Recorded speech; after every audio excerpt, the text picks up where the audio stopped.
नीचे उतार। ये मृतलोक में इसे स्थूल कपड़े, जल पृथ्वी अग्नि वायु आकाश, जब इसमें कपड़े में बैठाई गई, यानी दोनों आंखों के, तो जन्म से ही उनको बोध था, क्योंकि वहां तो कोई गंदगी का पर्दा था नहीं, तो पूरा उनको ज्ञान था ऊपर था। जन्म लिए तो सज्जू जोगी सब विज्ञानी, और कर और ध्यान करे सब प्राणी, सब के सब जोगी विज्ञानी, बच्चे बच्चियां सब के सब, और 1 लाख वर्ष की आयु सज्जुग में इन्हीं मनुष्य, और आते थे जाते थे आते थे जाते, यानी फिर भी किसी तरह का कोई बंधन यानी नहीं था, कोई पर्दा नहीं था। फौरन मतलब ये स्थूल शरीर छोड़ा, लिंग छोड़ा, सूक्ष्म छोड़ा, कारण छोड़ा, और निकलती चली गई, और वहां मतलब ये फिर उपात, जब देखा ये सब वापस जा रहे,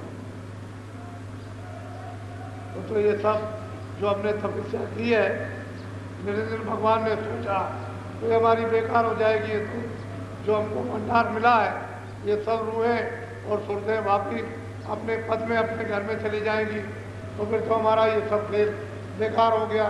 तो इन्होंने फौरन अपनी शक्तियों को ब्रह्मा विष्णु महादेव को पैदा किया, और पैदा करने के बाद तपस्या का आदेश दिया, ये तब करने चले गए। जब समाधि लगाई तो फौरन को समाधि में अपनी आकाशवाणी सुनाई थी कि अब देखो तुम इसको सुनो और तुम विधान बनाओ, 4 वेद, तो इन्होंने पूरा विधान बनाया। अब इनको बेचारी जीवात्माओं को क्या मालूम है कि विधान बनाकर और इनको सुना दिया जाएगा कि भाई तुमको अधिकार दे दिया, अच्छा भी अब करो, बुरा भी करो, करोगे तुमको भोगना पड़ेगा। तो असल में कभी अच्छा कभी बुरा। फिर जब आप उसमें भी कितने युग और कितने कल्प बीत गए, ऐसे जल्दी अच्छे बुरे में लोग नहीं फंसते हैं, वो तो बहुत बहुत मुद्दतों के बाद फिर इस अच्छे बुरे कर्मों के बंधन में फिर आए। फिर धीरे से 4 खाने 84 चिड़िया अर्थात नरक, ये सब उन्होंने बनाकर तैयार किए, और धीरे धीरे उनको फिर मतलब ये है कि 1 लाख और 20 लाख और 30 लाख इस तरह से उनको देने लगे कि अच्छे कर्मों से जो पुण्य कर्म है उनको यानी 20 लाख दे दिया, फिर उनको 1 लाख, फिर उनको तीसरा क्लास, इस तरह से, और फिर चौथा क्लास। नीचे धीरे धीरे उतरते उतरते अब वो महापुरुष कहते हैं कि असली तो रचना इस तरह से। फिर क्या कहते हैं जरा सुनिए।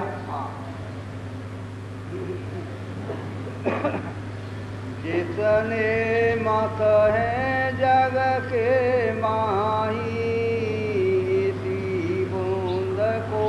अब वो बहुत प्यार से महापुरुष श्लोक को समझाते हैं कि जितने भी मत हैं ये सब इसी बूंद को कहते हैं। सिंध को इनको पता नहीं है कि सिंध कैसा है, उसी बूंद को मानते हैं, और उस बूंद के पास भी नहीं जा सकते। उससे भी जाने के लिए बड़े कठोर साधन रखे हैं कि इन साधनों को जब वे पार करता हुआ आएगा तब मेरे पास आएगा, न वो साधन कर सकेगा। वहाँ तमाम विघ्न और बाधाएं उन्होंने खड़ी कर दी हैं, तो नीचे के नीचे रह जाएंगे। इसी बूंद को सिंध कहते हैं, बूंद, और सिंध अलग है। जो मेरी एक बूंद है उसी को ये लोग चिल्लाते हैं सिंध। बोलो।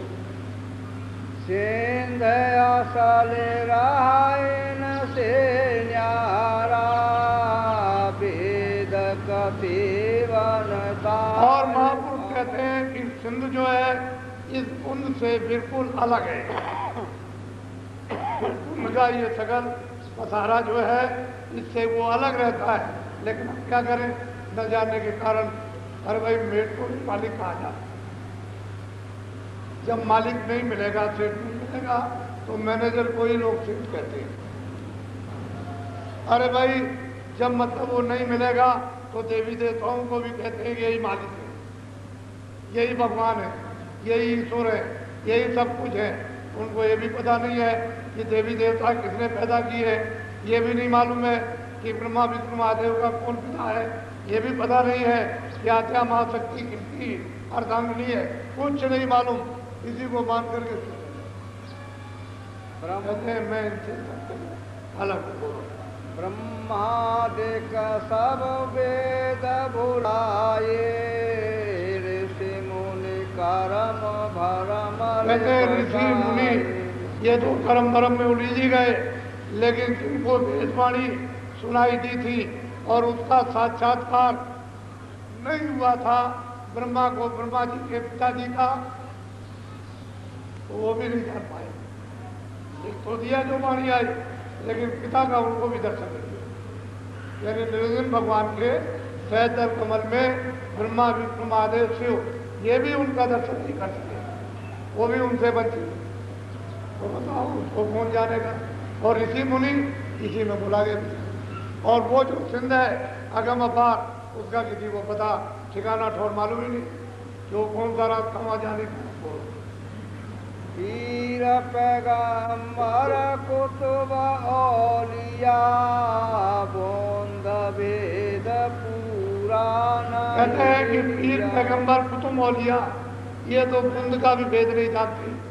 सिंध की बात को स्वप्न में छोड़ दीजिए, बूंदी को नहीं जानते ये खुदा कैसा है, उसका दीदार ही नहीं किया है। तो बताओ आगे की बात कैसे समझ में आएगी। फिर ब्रह्म को कैसे देखेंगे, पार ब्रह्म को कैसे देखेंगे।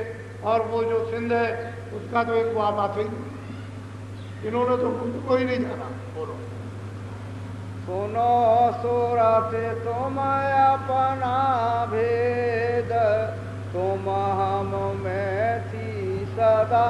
और प्यार से कहते हैं कि हे सूरत तुम अपना भेद समझो और सुनो, तुम मुझ में थी, अभेद थी।